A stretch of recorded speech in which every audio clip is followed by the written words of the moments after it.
Hello everybody, my name is Rene Martinez and this is my video assignment for FTE 217.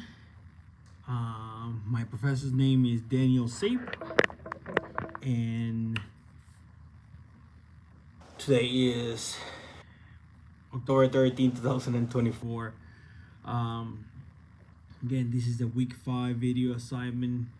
I'm gonna divide, has about 6 parts.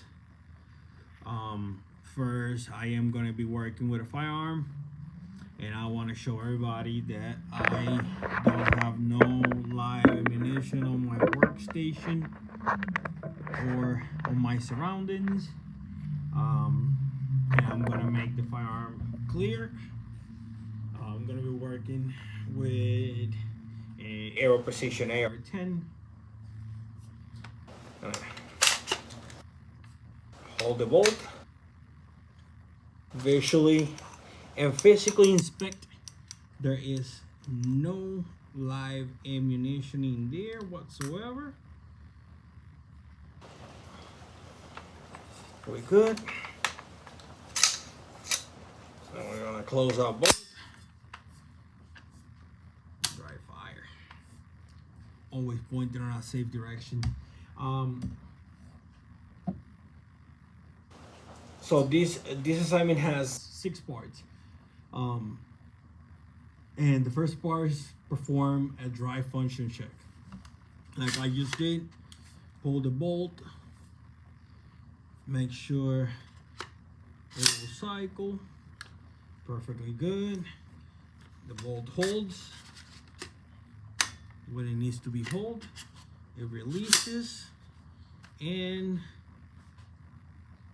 see if we can hear it. Pointed in a safe direction. Trigger good.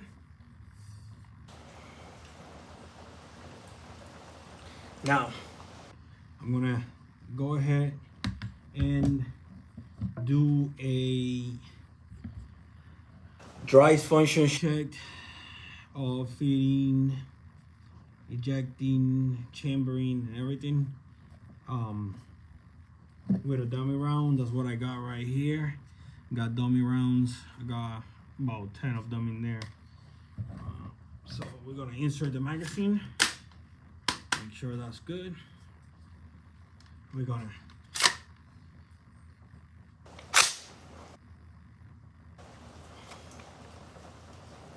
so we fed the magazine. We pulled the charging handle. Now we have in the chambering stage, we're gonna go fire. Perfect. Now from fire, we're gonna eject. And, oh, sorry. So we're gonna eject, and there it is. And go back to the same position to a fire. So that is my first 2 parts of the video. Now for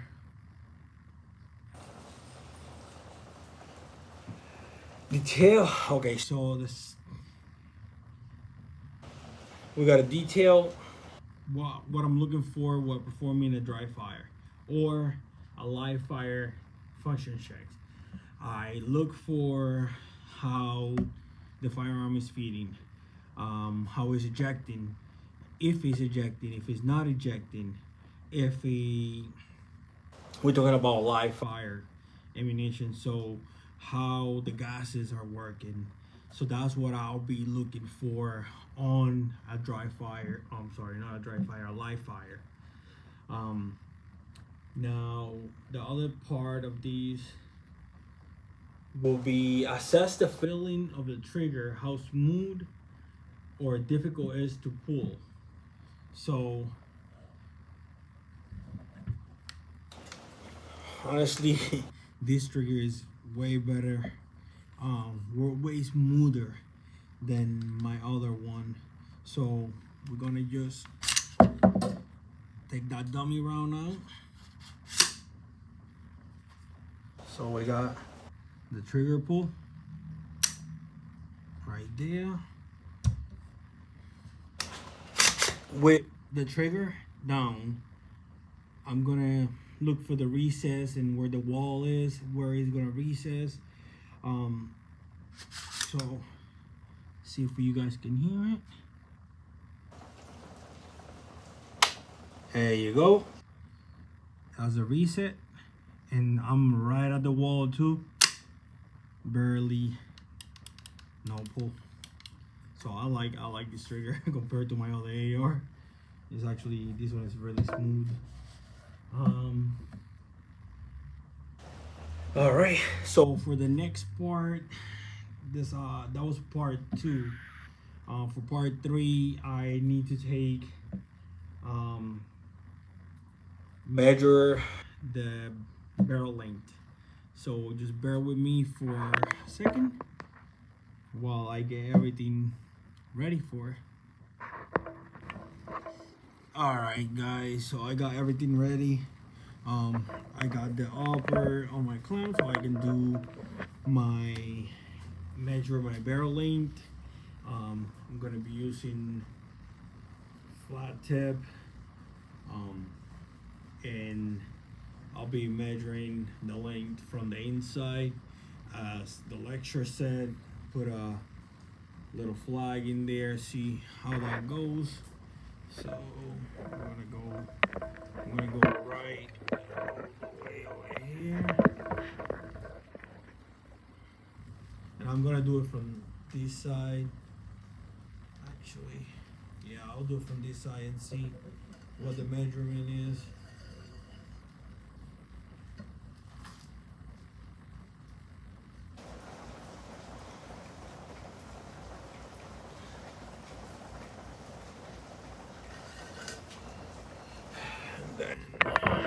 And then I'll do it from the other side too. And it will be the same measurement no matter what, but still. My trusty tape measure.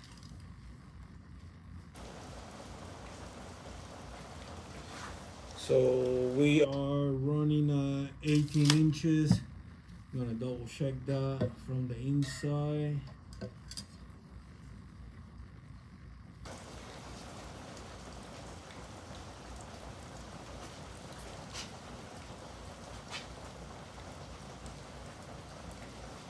Okay, 18.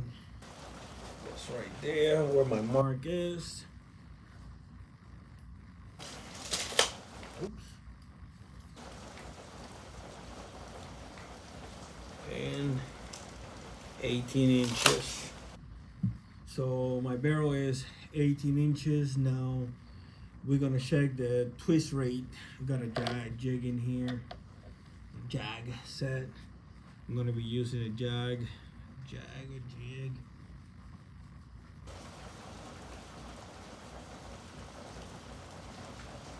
With a cloth because I don't want to make marks. And I got my little flag. I got 2 different flags. I'm gonna have to rip this one off, so I'm not gonna be using that one.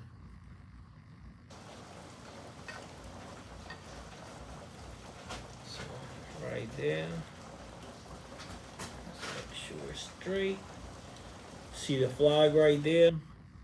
So right there, the flag is straight as it's supposed to be. We're gonna go in while the flag twist. Does 1 full rotation. 1 full rotation.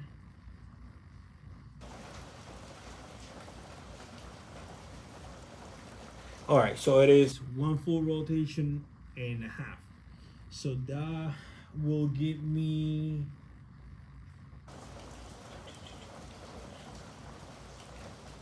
for 18 inches. It will be 1 and 10. I'm gonna double check that with the script in here. With the script right here. Where is it? Where is it? I know, somewhere in here. 1 and 10. Correct. All right. take the jig out because I don't want to ruin nothing.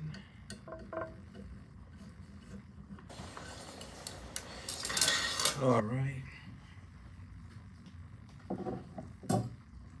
So now that is part 3 and 4. We're gonna go part 5. We're gonna test for headspace. All right. So for headspace, there's multiple ways to test for headspace. I saw in the video, in the lecture, one of the ways that I kind of liked was grabbing your go gauge and your go and no go gauge. That's the no go gauge. And your go gauge. Place the gauge in the chamber. Let me just move it so you guys can see me placing it.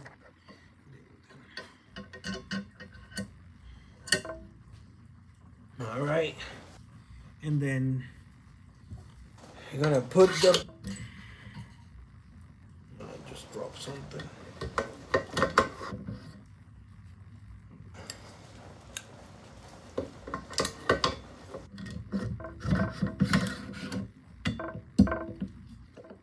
So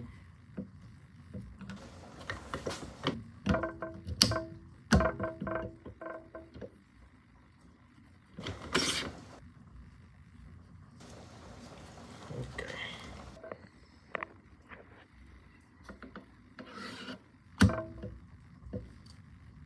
So I just put the go gauge and you guys can see, well, this is the go gauge and you guys can see right here where the headspace is. I'm gonna remove this. Oops.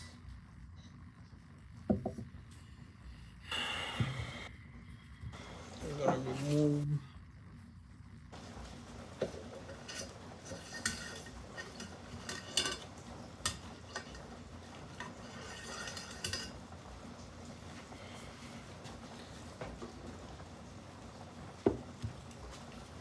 So we're gonna check for headspace. And another way is taking the barrel apart, making sure the lungs will rotate completely.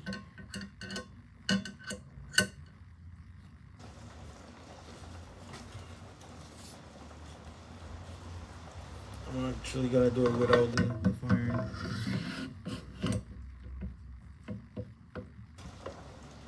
Okay.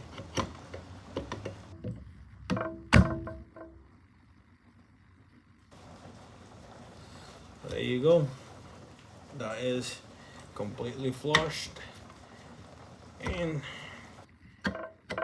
locked. So that's how you check for headspace. That's what you want. You don't want no headspace whatsoever, and that's the go gauge. So it should be completely good. I do have the no go gauge right here. That will give me not a flush finish. So that will be, let me get it closer right there. You guys can see it. All right. And the video already went a little past the time that I was wanting to do. Now for firing pin prosecution, I will be back. Now we're done with the head spacing. We know this is a good head spacing. I'll be back with the firing pin prosecution. All right, for this last part, I'm gonna be measuring the fire pin protrusion, and it's gonna be. I just took out the whole board apart from my AR-10. I got a floating firing pin, and we're gonna use firing pin protrusion measuring tool. What I'm gonna do is I'm gonna put it close right here. I think I tied this. There we go. Enough that is able to move. and this has to be, oh no, yep,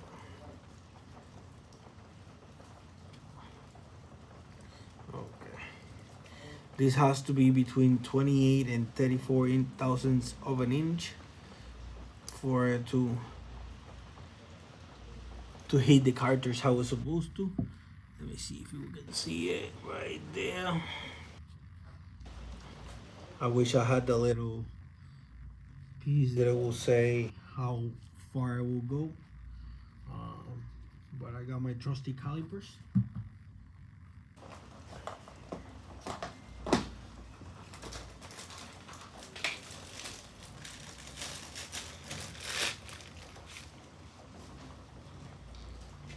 These calipers are new, so I haven't used them. So I'll zero the calipers, loosen them up a little bit. First, I'm gonna measure the whole piece, which is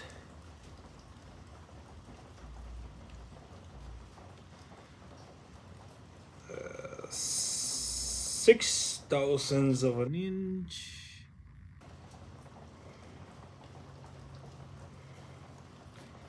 Now I'm gonna measure it.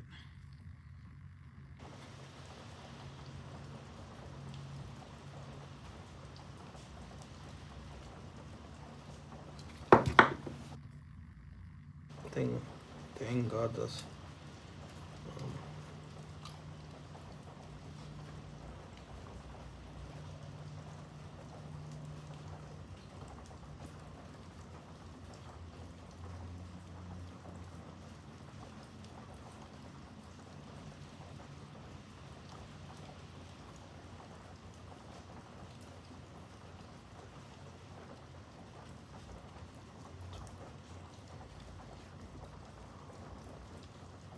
So this is 6,280 of an inch, thousandths of an inch.